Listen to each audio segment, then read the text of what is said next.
အခုဒီလိုပြောလိုက်တယ်နောက်ပြီးတော့အဲ့ချိန်မှာဒီတစ်ခုကိုဒီလိုပြန်ချတဲ့အချိန်မှာဒီတစ်ခုကဘယ်လိုလှိမ့်ချတာဟုတ်ဖင်းကိုဒီလိုမပေါက်ချပဲနဲ့မှရဒီလိုလိုလှိမ့်ချအဲ့လိုမျိုးမေးပေးရောဒီလိုလုပ်ပြီးတော့ဒီလိုအဲ့လိုလှိမ့်ချတာမှရအမပေါ့အမဂလိုင်းကောင်းတယ်လို့ပဲအမဒီလိုအဲ့လိုမွေလေးလိုမျိုးလေးဒီလိုလုပ်ကြည့်ဒီလိုမျိုးလေးအဲ့လိုလေးလုပ်ကြည့်ဒီလိုဘာမှမသိပါမကြီးဟိုအခုဒီရင်ရင်တော့မြခဏနေဘလို့ဟုတ်ဒီ6လောက်တည်းကဘာမှမပြောဘူးမအဲ့ဒီတော့ဒီရင်ပဲမြရင်မြအပေါ်မြောက်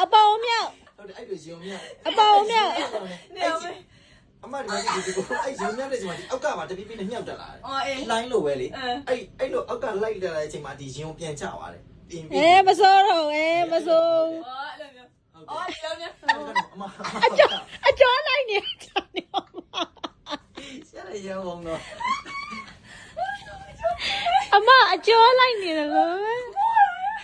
ဘလို့ရလောက်ရအောင်ဟုတ်မဒီလိုသွားတယ်သွားပြီးအဲ့လိုမဟုတ်အမခန့်တော့ဒီလိုသွားလိုက်တယ်အမဒီလိုသွားလိုက်တဲ့အချိန်မှာဒီအောက်ကဥစားဒီဘက်မှာကြံခဲ့တယ်အဲ့ဒီဥစားကိုသွားပြီးတော့ဒီဘက်ကိုသွားပြီးချိန်မှာဒီမှာဒီကျောကဒီနောက်ကိုရောက်သွားပြီအဲ့ကျအမကြီးကော့လာပြီးရှော့လိုက်အောင်သိလားရှော့ရမှာဟုတ်တယ်မကြီးမဒီကနေသွားလိုက်တဲ့အချိန်မှာ